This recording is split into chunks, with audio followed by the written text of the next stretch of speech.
Hi guys, welcome back to the channel.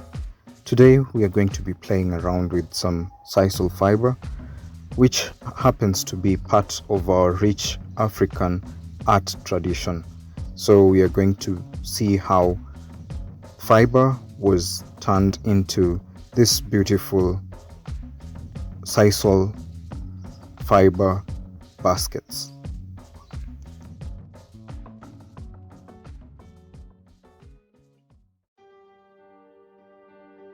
So today we are graced to host a friend who happens to be an expert at weaving these beautiful handmade fiber baskets, and we decided to do some exchange on knowledge. She gets to teach us a bit about the weaving, and we get to show her how we do beading, and then we get to see how we can merge the two and end up with a final product that is amazing. We are basically trying to add a modern touch to the traditional sisal baskets and preserving the African touch of it. So if this is something you love us to cover more, kindly let us know on the comment section down below so that we can know if we can have more series on the same, on basket weaving. And also kindly don't forget to hit that like button and subscribe if you haven't already.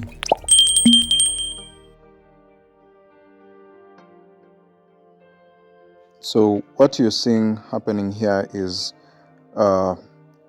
we get two strands of fiber like this, and then you separate them into two like that, and then you specifically twist them by rolling them down either your thighs or your leg, like here. You put them separately like that, then you roll using your hand on your leg or your thighs like this. And this is the traditional way that it was done in our village, and by doing this you're going to make several strands of twisted sisal ropes. So for beginning we are supposed to make 15 strands, and maybe you can let us know in the comment section down below, how do you guys do this kind of twist in your village? How was it done? I specifically remember seeing my grandma when I was growing doing this. Every time we went to visit her, she used to have a huge pile of sisal fiber, and she used to twist this on her thigh. I never gave so much interest, but now in hindsight I wish I had given this so much interest. But I am really happy to get to do this right now. So as you can see, these are some pieces of the strands that we are able to make by simply rolling them down our thighs or our legs. And this is a process that you can best do it when you are seated down on the floor or outside, and as it was done in the traditional way. If you would love us to go to the village and do this in the village, kindly let us know on the comment section down below. Your feedback is so much appreciated, and it's what gives us a direction on where we can go. So kindly let us know if this is something you guys would love to see more of, and sure, we're going to make more tutorials on the same. Before I forget, if you're planning to do this, please make sure that your thigh or your legs are properly waxed out, because this is going to be a natural waxing. So Please make sure you don't have any hair on your legs or your thighs so that you don't end up waxing out yourself. So what we did here is we basically overlaid the strings, the fiber strings that we had made, into one long twisted string for the base, and then we take the other twisted fiber strings that we had made, and now we start to make the base of this basket. So this will just be a walkthrough, not an in-depth tutorial. If you are interested in a tutorial, kindly let me know on the comment section down below so that we can arrange for this tutorial. But this is generally to give you a walkthrough on how this process goes about. This has been a skill that's been deeply rooted in our African traditions and mostly practiced by the ladies in our communities, and it's such a pleasure to finally be able to watch and learn how this gets done and share it with you guys. So this is the basic foundation where we hold and twist the fibers that we have, and as you can see, this one has got a gray base, and I'm told that you can make that type of dye with a lot of amazing things, even leaves, charcoal and mud. I never knew that, but I learned that. So you can dye your fiber with different types of colors, and this is how it starts. And one thing with art is it's always amazing to be able to start with basically nothing, just raw materials, and by the end of the day you'll have something that's solid, something that's one of a kind, that you personally handmade it, and it's basically priceless. So that's one of the things that really keeps the glow in me for art. I don't know what drives you to art, but for me, the simple fact that you can start with literally nothing and end up with something that's very beautiful and unique, that really surprises me every time. So this is how it's begun. You twist and wind the fiber string up and down over the initial strings, and then every time you occasionally add more sisal fiber onto the work that you're doing.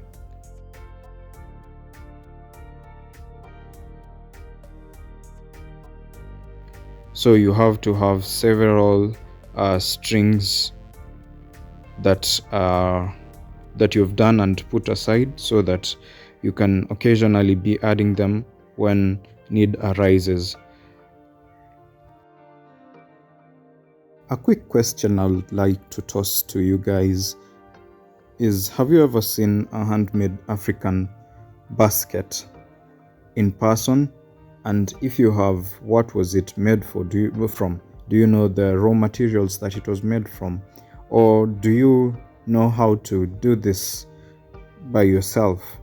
And would it be a skill that you love to learn? Kindly let me know on the comment section down below so that I can know if this is something that you guys will be into or not.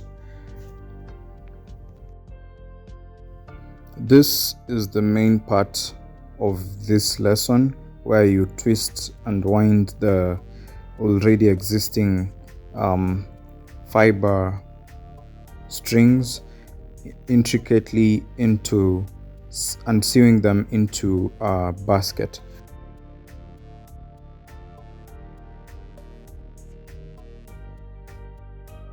Bear in mind that this was a process that was best learnt in person, face to face, from the skilled to the young ones, and also requires attention to detail and also monitoring by the skilled trainer.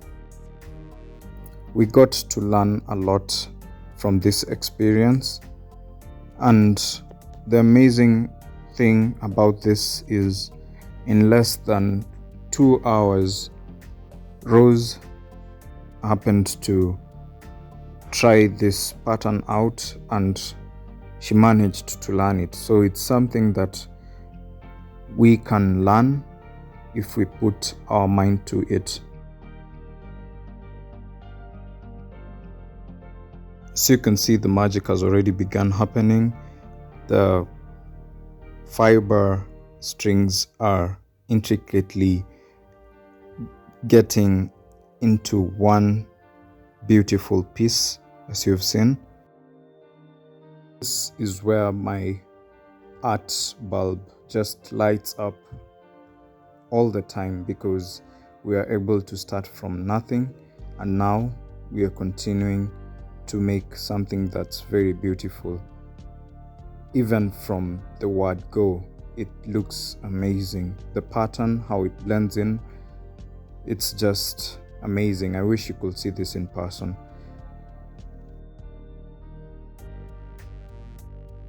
One other thing that I love about handmade products is their durability and strength.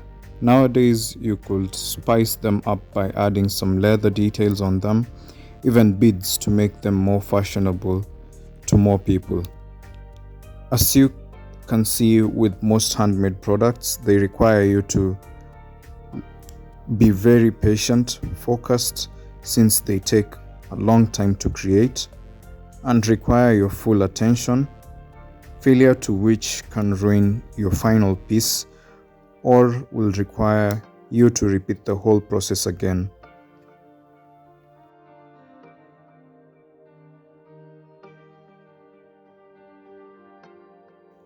As you can see, Rose was able to learn quite a number of things, and I also learned how to do this, but we are all beginners here. So please let us know in the comment section down below if you would be interested in having a full tutorial on this, if we should start a series on the same. Kindly let us know in the comment section down below so that we can prepare and organize to have this in our forthcoming tutorials. As you can see, we managed to introduce a string that was differently colored so that it can add the beauty of this basket. By the way, this is going to be just a tiny basket for demonstration, and as you can see, once it's woven into the other white sisal, it's getting good and beautiful. And remember, when we began, this was an exchange program, so we got to teach our friend a bit of beading as we learned the basketry tricks. I hope by seeing this video you've gotten to understand or learn something about traditional basketry, and if this is something you would like us to do in the future, as I said, kindly let me know in the comment section down below, and I'd really love to do more of this type of content that connects us to our African roots and makes sure that by doing this content, the next generation gets to learn about our traditions, our traditional art, and we get to revive them and make them live on to the next generation. These cute baskets, once finished, can be used to go for grocery shopping, can be used as a centerpiece in your house. You can use it to put your jewelry inside, or you can get creative. Remember, art doesn't have any specific rules on what you can use your product for, so your imaginations are allowed, as in, like, you can tell us on the comment section down below, what will you use this basket for once completed, or what were baskets used for in your town or your village back in the day, and is this something that you're open to? Can you use baskets in this modern time? Would you like us to do a tutorial maybe on basketry and beading, where we can get to combine the two and stitch beads onto this baskets? So this video specifically, I did it so that you can see what I learned, and also to get your feedback to know if this is something that you love us to do. So for today, we are going to stop here, but if you'd like us to continue, kindly let us know in the comment section down below. I really love this progress, and we can end up with something like this, which I already described on what we can use them for, just from this fiber. So please don't forget to hit that subscribe button, and I hope to see you on our next video.